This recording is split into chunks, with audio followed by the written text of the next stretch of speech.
पिछले जो सूत्र हम लोगों ने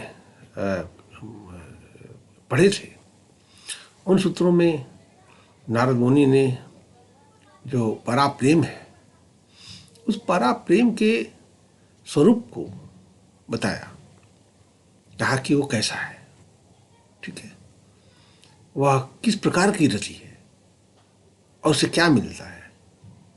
पहला तो कहा कि सिद्ध हो जाता है,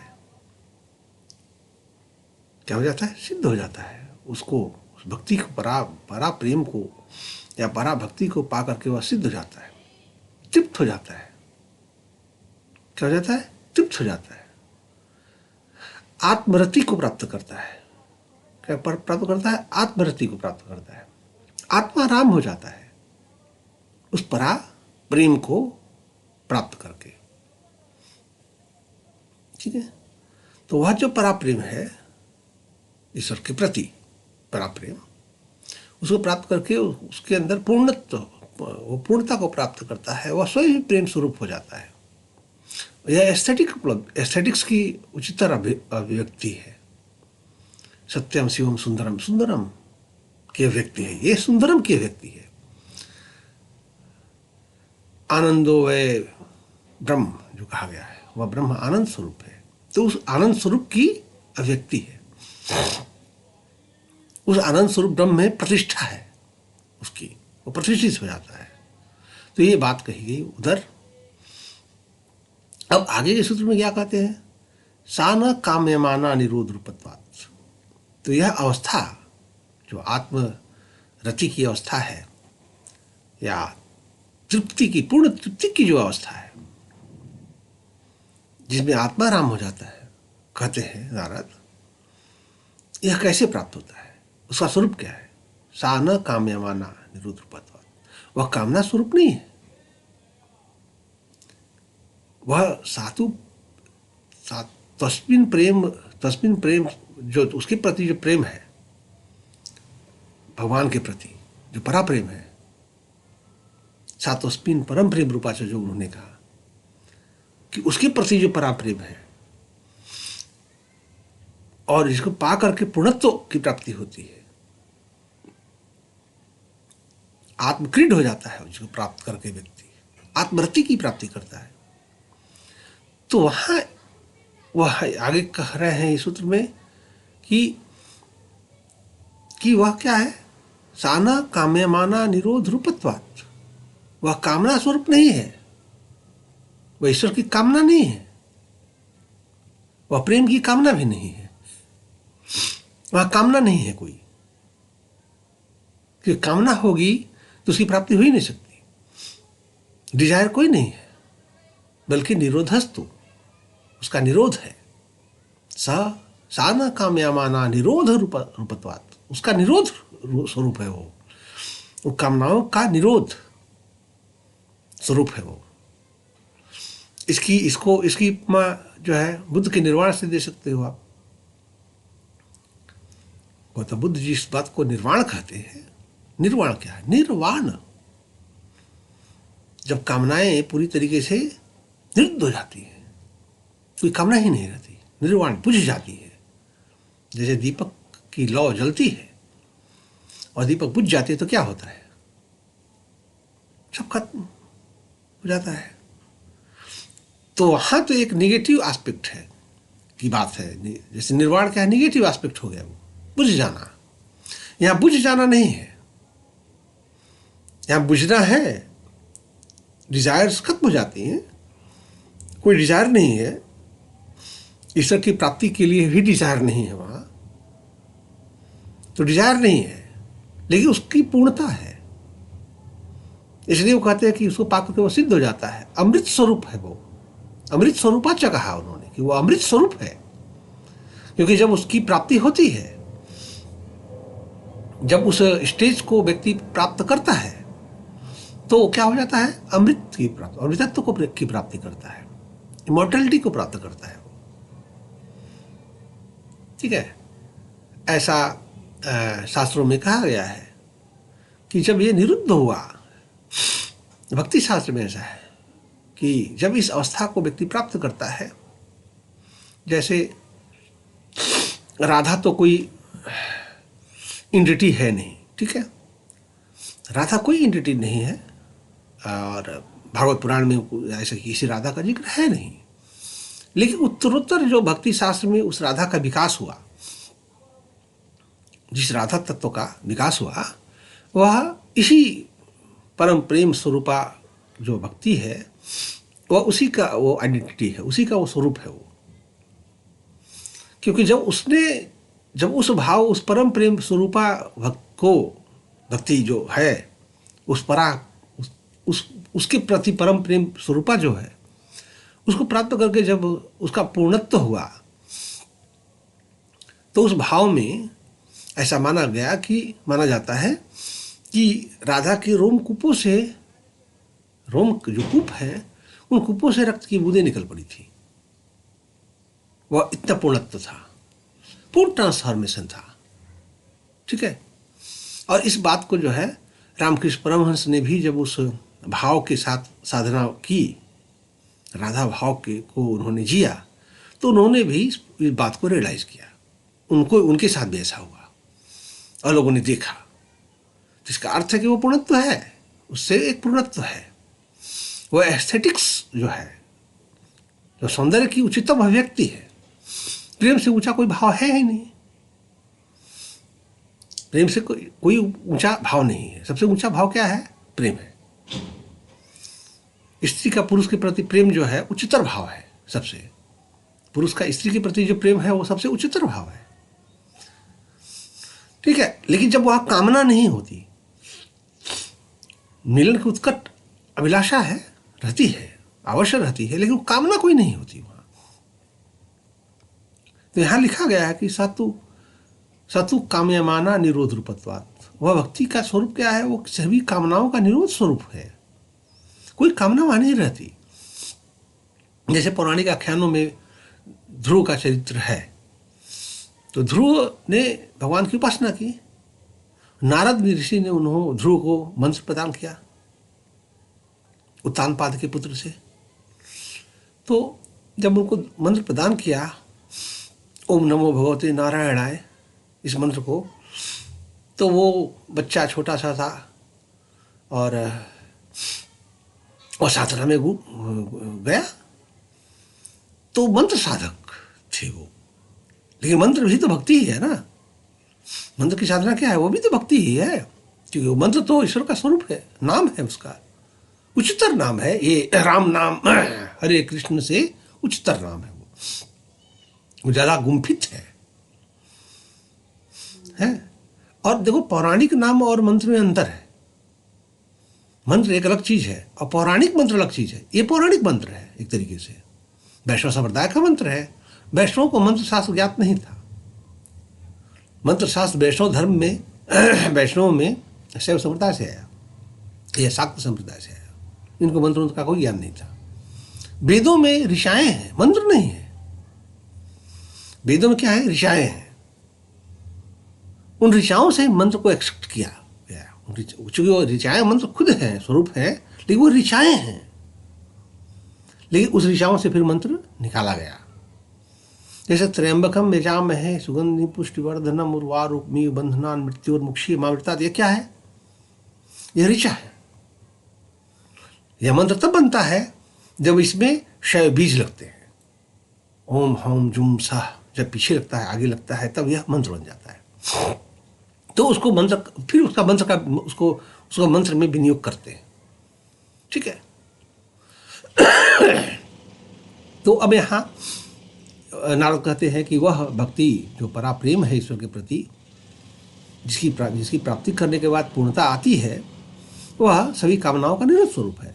तो भक्त ध्रुव को प्रदान किया। तो भक्त ध्रुव ने वर्षों तपस्या की, जंगल में अकेले निराहार रह करके, कभी एक पैर पर खड़े होकर, कभी ध्यानास्थ होकर, कभी लगातार 1 मिनट भी मंत्र का तार टूटा नहीं। ओम नमो भगवते वासुदेवाय, ओम नमो भगवते वासुदेवाय, ये मंत्र का जो तार है कभी टूटा नहीं उसका, वर्षों। तो वर्षों बाद देखिए वो ईश्वर को प्राप्त करने का उसके भीतर कि नारायण भगवान विष्णु है, उनको मैं प्राप्त करूंगा इस मंत्र के द्वारा, उनका दर्शन करूंगा, यह उसकी कामना थी। 12 वर्ष बीत गए, एक कामना हुई लेकिन भगवान का दर्शन ही नहीं हुआ। तो नारद आए, तो पुराण में एक आख्यान है, नारद आए और नारद ने कहा कि नारद से उसने कहा कि हमने इतने हम कर रहे हैं और भगवान हमको दर्शन नहीं दे रहे हैं। कहते तुम दर्शन की आकांक्षा क्यों रखते हो? दर्शन की तुमने आकांक्षा रखी है, अभी तुम्हारा प्रेम पूर्ण नहीं हुआ है। आकांक्षा खत्म जिस दिन होगी उस दिन दर्शन होगा। तब जिस दिन उसकी आकांक्षा खत्म हो गई, वासना खत्म हो गई कि मुझे ईश्वर को प्राप्त करना है, ईश्वर का दर्शन करना है, जब भी आकांक्षा उसकी खत्म हुई, भगवान प्रकट हो गए। और भगवान से उसने यही मांगा, कहा ठीक है, तो ये आकांक्षा जो इच्छा है, इच्छा बहुत प्रतिबंधक है चीजों में। हर चीज में जो इच्छा होती है वो प्रतिबंधक होती है उसके पूर्ण रियलाइजेशन में। तो कहा नारद ने कि सतु काम्यमाना निरोध रूपत्वात्। ठीक है, उसके बाद दूसरा सूत्र कहते हैं निरोधस्तु लोक वेद व्यापार न्यासः। इस निरोध के लिए, कामनाओं का जो निरोध है वह सिर्फ कामनाओं का ही निरोध नहीं है, हर प्रकार की कामनाओं का निरोध तो है ही, लेकिन निरोधस्तु लोक वेद व्यापारः, वह हर प्रकार का जो है, जो लोक व्यापार है, सांसारिक व्यापार है, जो सांसारिक व्यापार है उसमें भी तो कामना ही है, हर चीज कामना है? सांसारिक व्यापार जो भी करते हैं आप कार्य, वो किसी कामना से करते हैं, इच्छा से करते हैं। ऐसे निष्काम भाव से तो कोई काम करते नहीं आप। हर काम तो कामनाओं से करते हैं। किसी मित्र से मिलना है तो भी कामना है, कोई इच्छा से जाता, ऐसे नहीं जाता कि मित्र से मिलन करना है मुझे, मित्र से ऐसे ही मिलना है मुझे, कोई इच्छा नहीं है मेरी। ठीक है, प्यार से मिलना है मुझे, एक बात होती है प्यार से मुझे मिलना है, कोई इच्छा नहीं है मेरी। दूसरी इच्छा है, सिर्फ इच्छा से मिलना है, अपनी वासना से मिलना है, तो दो अलग अलग चीज हो गई। दोनों में दो बहुत डिफरेंस हो जाता है। ठीक है, तो एक चीज हो गई, तो लोक व्यापार जो है उसका न्यास, उसका त्याग, न्यास मतलब त्याग करना, कि लोग जो व्यापार है उस सबका त्याग। फिर वेद व्यापार, वैदिक जो कर्मकांड है, वैदिक कृत्य हैं, जो कार्य हैं, उनका भी त्याग, कि वो भी प्रतिबंधक है, क्योंकि वह भी प्रतिबंधक है भक्ति के मार्ग में, प्रेम के मार्ग में वह भी प्रतिबंधक है।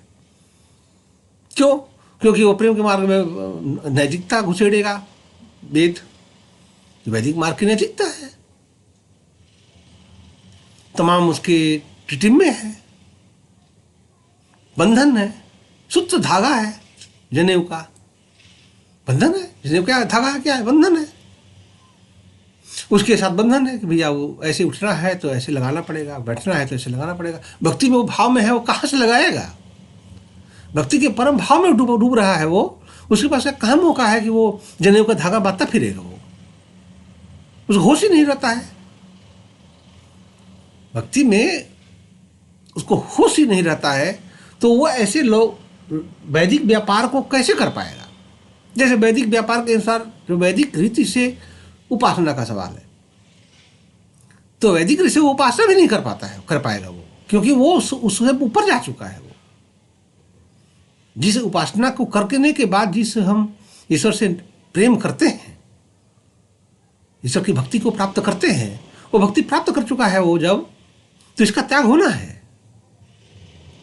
या जो पूजा का जो सिस्टम है, एक वैदिक विधि से जो हम करते हैं, इसको कहते हैं वेद व्यवहार। वैदिक विधि है, रीति से करना है पूजा, नहाना है, धुलना है, इस प्रकार से पूरा न्यास करना है, बैठना है, सब करना है पूजा।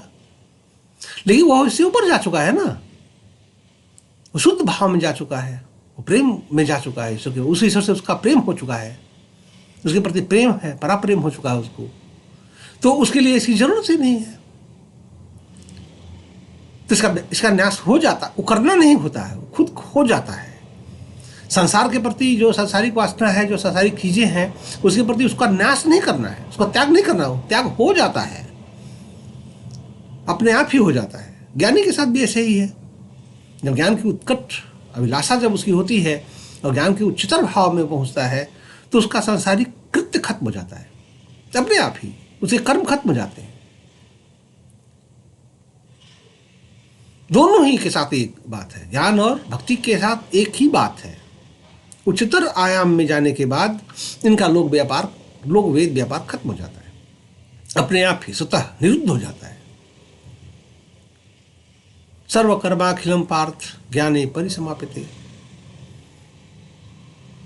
ज्ञान की ऐसी अवस्था है, इसलिए भक्ति और ज्ञान का स्वरूप एक ही है, दोनों एक ही जगह। इसलिए भगवद गीता में भगवान कृष्ण कहते हैं जहां भक्ति पहुंचती है, जहां ज्ञान पहुंचता है वहां भक्ति भी पहुंचती है, दोनों एक ही जगह मिलते हैं जाकर के।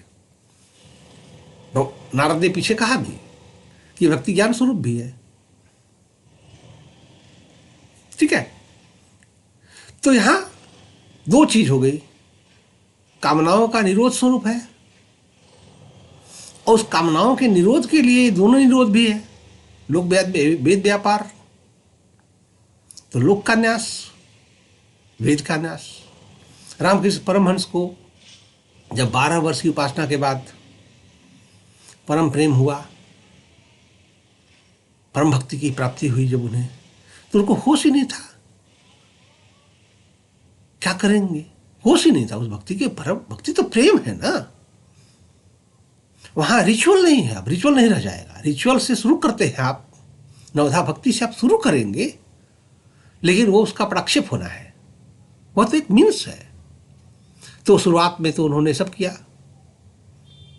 पूजन करते, जप करते, ध्यान करते, आरती करते, विधिवत भोग लगाते, सुबह से शाम तक चिंतन करते, ठीक है, देवी की उपासना करते। 12 वर्ष बीत गए, लेकिन इस उपासना के दौर में जब उन्हें भक्ति की प्राप्ति हुई पूर्ण रूप से, जो परम प्रेम स्वरूपा है, जब उनकी प्राप्ति हो गई तो उनसे अब हो नहीं पाया, तो उसका त्याग करना पड़ा उन्हें। तो कहा कि भाई मुझसे नहीं हो पाएगा, तो तुम करो। अब वो मंदिर में फिर कभी कभी जाते थे, 2-3 दिन बाद मंदिर में जाते थे, दूरी से। उनका सब वो जी रहे थे, वो काली के साथ जीने लगे थे। अब काली उनके साथ रमण करने लगी थी, जहां जाते उसके पीछे पीछे, आगे पीछे, वो जैसे जीवंत है। उन्होंने जाते हुए देखा कि सीढ़ियों पर चढ़ रही हैं, कौन जा रहा है, वो जाएगा, देखा तो वही है, तो वही खड़ी हैं, गंगा की तरफ अपना मुख किए हुए गंगा को निहार रही हैं। उनकी पायलों की आवाज उन्हें सुनाई पड़ती। तब उसको जीने लगे थे, तो उनके पास अब ये समय नहीं रह गया ताकि वो बैठ करके न्यास करें और पूजा संपन्न कर पाए। तो उनसे पूजा संपन्न नहीं हो पाया, उसका त्याग कर दिया उन्होंने। और फिर दूसरा करने, क्योंकि उस दिन त्याग और भी हो गया जब वो भोग खुद लगाने लगे। जैसे नारद कहते हैं ना कि आत्माराम हो जाता है, आत्मकृत हो जाता है। तो आज जो आत्माराम हो गए, जो उनकी आत्मा, क्योंकि देवता की अपने आत्म रूप में ही प्रतिष्ठा की जाती है।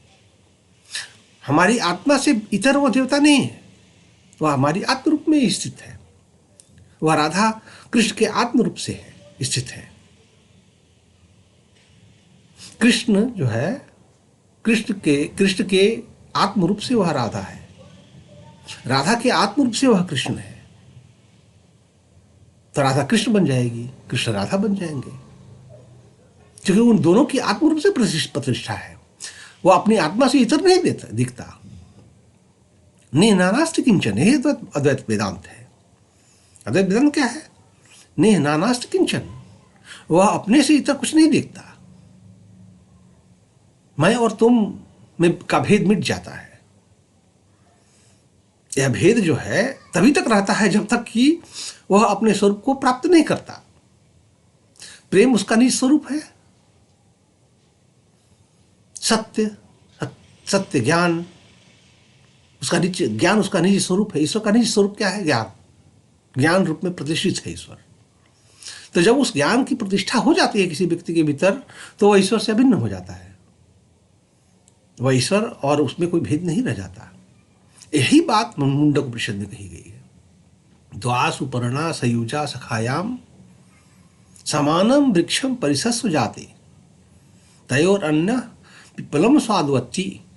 यह जो कहा गया कि एक ही वृक्ष पर, शरीर एक वृक्ष है जिसका मूल ऊपर है, पत्ते नीचे हैं, शाखाएं नीचे हैं। ये जो कुछ भी शरीर का हिस्सा है वो सब शाखाएं हैं, पंच ज्ञानेंद्रिया, कर्मेंद्रिया, मन, बुद्धि, चित्त, अहंकार। लेकिन इसका मूल क्या है? ब्रह्म है, आत्मा है, उसके मूल में स्थित है। वहीं से सब प्रस्फुटित हो रहा है, उस आत्मा से ही सब प्रस्फुटित हो रहा है, निकल रहा है। तो एक ही वृक्ष पर दो पक्षी सुपर्ण हैं, दोनों का स्वरूप एक ही है। एक ईश्वर है जो अंतर्यामी रूप से है, वहीं स्थित है, उसी हृदय में स्थित है, और एक जीवात्मा है। दोनों सुपर्ण है, एक ही रंग है, दोनों सखा हैं। इसलिए कहा है द्वा सुपर्णा सखाया सयुजा। एक ही शाखा पर दो सुपर्ण सखा हैं, मित्र हैं, दोनों एक जैसे ही हैं, दोनों का स्वरूप एक है, दोनों बातें भी एक जैसी करते हैं, लेकिन एक अपनी ग्लोरी में है, अपनी महिमा में है, और दूसरा अपनी अविद्या में स्थित है और सुख दुख भोग रहा है, मीठे खट्टे फल खा रहा है, सुखी दुखी हो रहा है।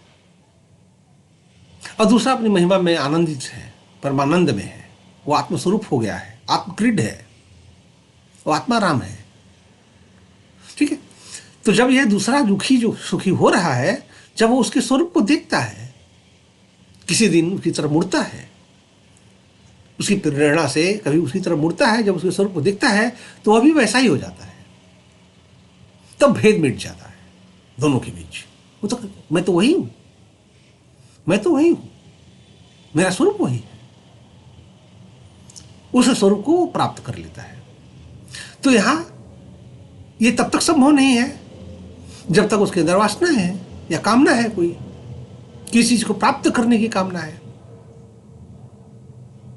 तो जब कामनाएं निरुद्ध हो जाती हैं, क्योंकि इसीलिए कहा नारद ने कि सातु काम्यमाना निरोध रूपत्वात्, वह भक्ति, वह परा प्रेम जो है, प्रेमा भक्ति इसको कहा जाता है, वह कामनाओं का निरोध स्वरूप है। तो कामनाएं वहां नहीं है, ठीक है, डिजायर वहां दूसरी कोई नहीं है। वो डिजायर से, वो खुद ही डिजायर अपने आप में है। वह जो काम है, जो वह उसका निज स्वरूप है, उस प्रेमा भक्ति का। आगे भी सूत्र में इसको हम एक्सप्लेन करेंगे। अभी तो ये दो सूत्र ही हैं जहाँ ये बात स्थापित की जा रही है कि वह जो डिवोशन है वह ईश्वर की प्राप्ति भी नहीं। इसलिए देखो, परा सतु सात्वस्मिन परम प्रेम रूपा च, भक्ति की जब व्याख्या करते हैं वो, तो वहाँ साफ कहते हैं कि वो भक्ति क्या है, सात्वस्मिन परम प्रेम रूपा च, उसके प्रति परम प्रेम रूपा है। भक्ति का स्वरूप क्या है? उसके प्रति परम प्रेम रूपा है। भक्ति का स्वरूप यह नहीं है कि ईश्वर की भक्ति करना, ईश्वर की भक्ति का यहाँ संदर्भ नहीं है। परम प्रेम को ही भक्ति का स्वरूप कहा उन्होंने। वह प्रेम स्वरूप जो है भक्ति है, उसके प्रति है, उस परम सत्ता के प्रति, उस ब्रह्म के प्रति, जिसको ब्रह्म कहा जाता है, के प्रति परम प्रेम स्वरूपा है। परा अनुरक्ति है। सांडिल्य ने कहा कि परा अनुरक्ति है, ये सामान्य अनुरक्ति नहीं है। जैसे सामान्य अनुरक्ति संसार की होती है, ठीक है, वो सामान्य अनुरक्ति है, लेकिन वहां कहा गया है परा अनुरक्ति है वो। तो वह परा अनुरक्ति है, और उसके एक करके स्टेप बाय स्टेप जो है उसके स्वरूप का चित्रण वो करते हैं। कहते हैं कि उसे क्या प्राप्त होता है, उसको प्राप्त करने के बाद ही कोई व्यक्ति सिद्ध हो पाता है। और यह तब होता है जब यहाँ ये बात कह दी गई कि निरोध स्वरूपा है। फिर इस निरोध स्वरूपा भक्ति के लिए कितने आयाम हैं उसकी, कैसे निरोध होगा, भगवद्गीता में कहा गया है।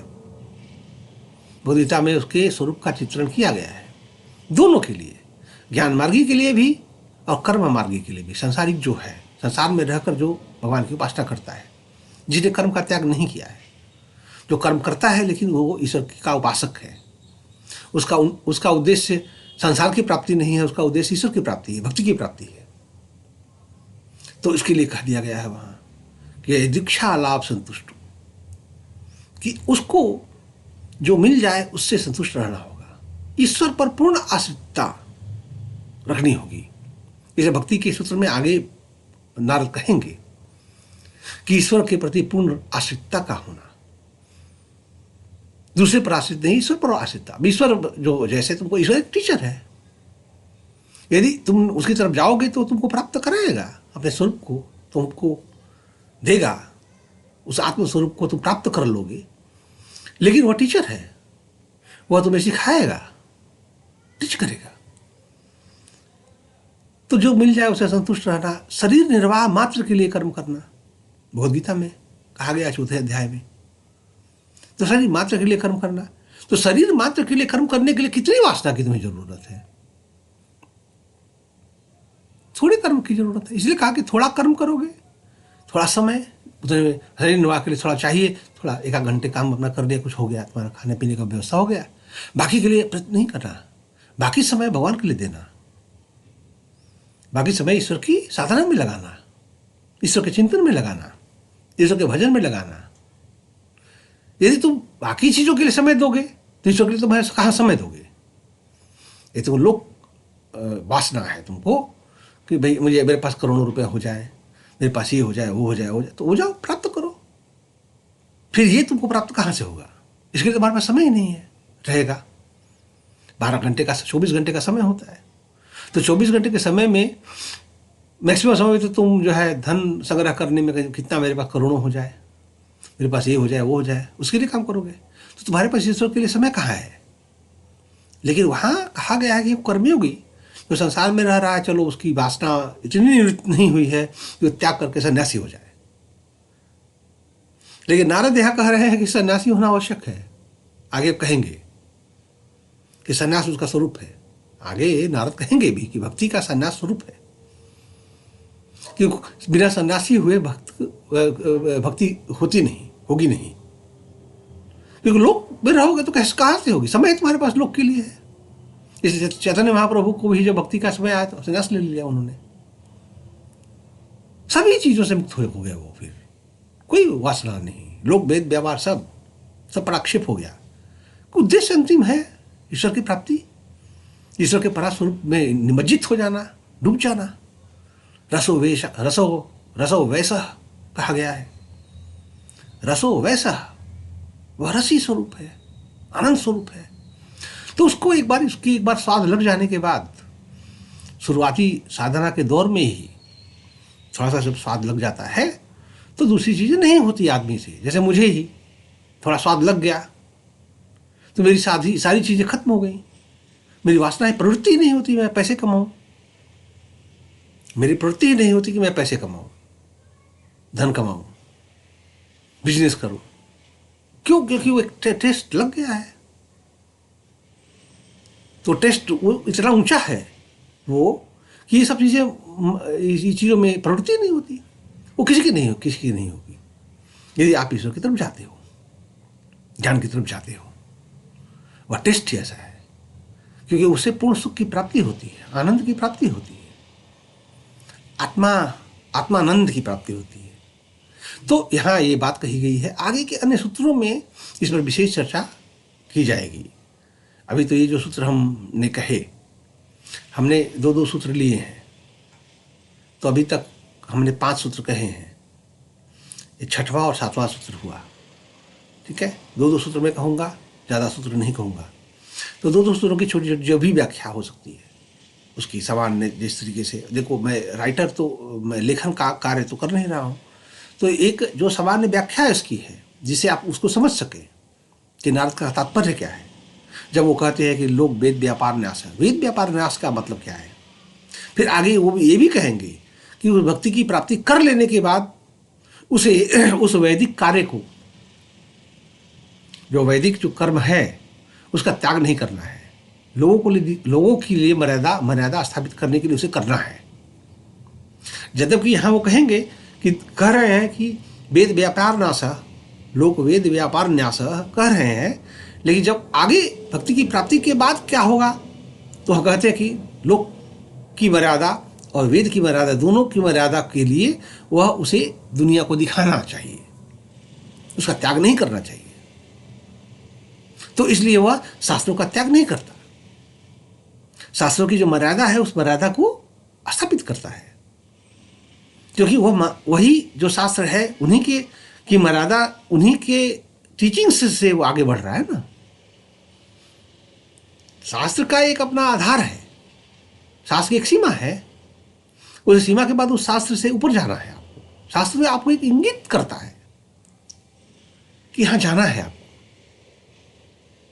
ठीक है, तो वहां जाना है, वो इंगित करता है, तो वहां कहेंगे, इसलिए जो है कहा, भगवद गीता में भी कहा गया है कि ज्ञान प्राप्ति करने के बाद महात्मा को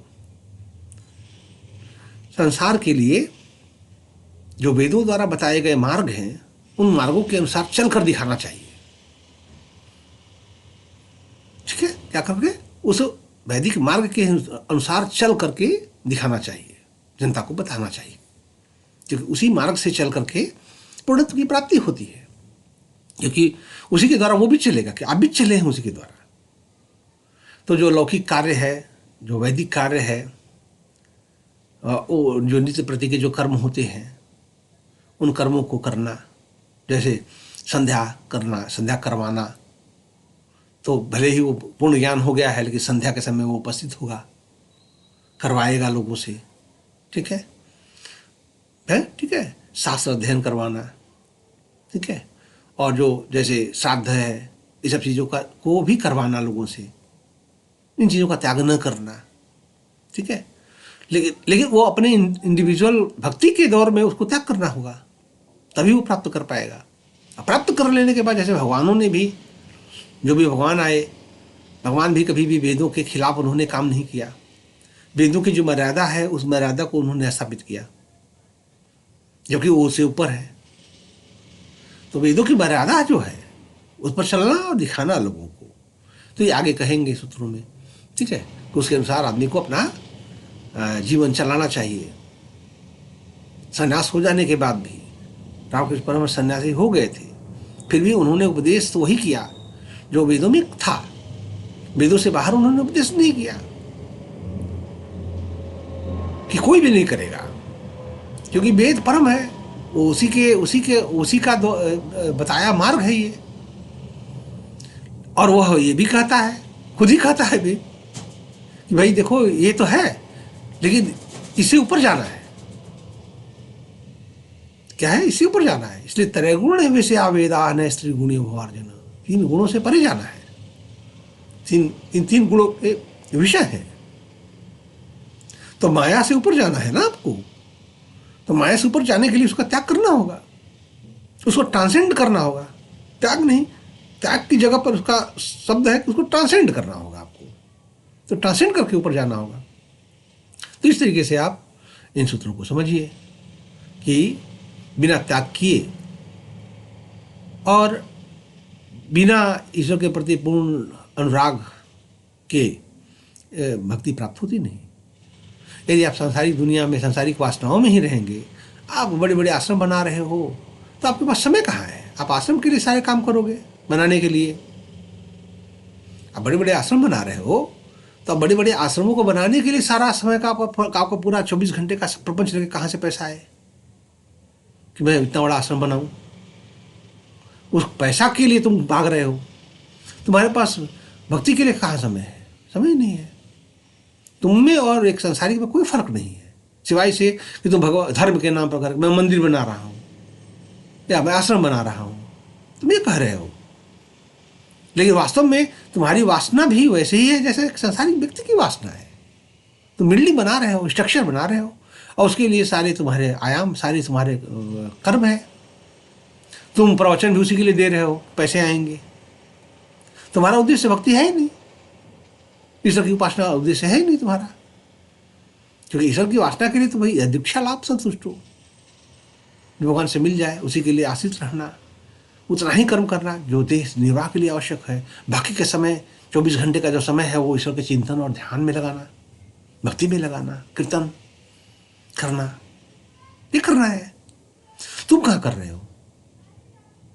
तुम्हारे पास कहाँ समय है?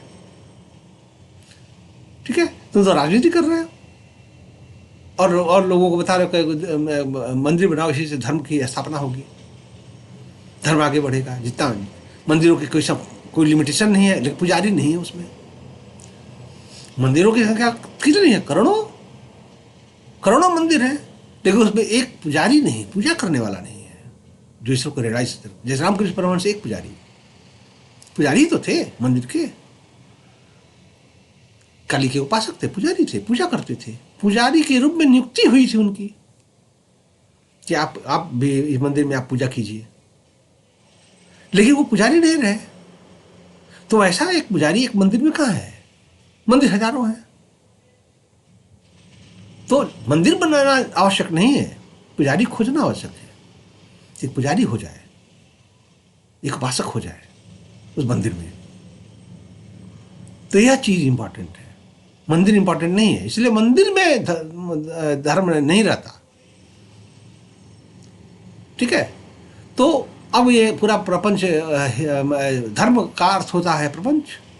जितना बड़ा प्रपंच उतना बड़ा धार्मिक आदमी है वो, उसका सारा प्रपंच ही है। प्रपंच कोई धर्म कहता है वो, उसके लिए अपने लिए समय नहीं है। ईश्वर के लिए क्या समय है? उसके अपने लिए भी समय नहीं है। और यहाँ नारद कहाँ कह रहे हैं कि लोक वेद व्यापार का नाश करके वह जो है पराप्रेम की प्राप्ति होती है। तो आगे के सत्र में हम फिर चर्चा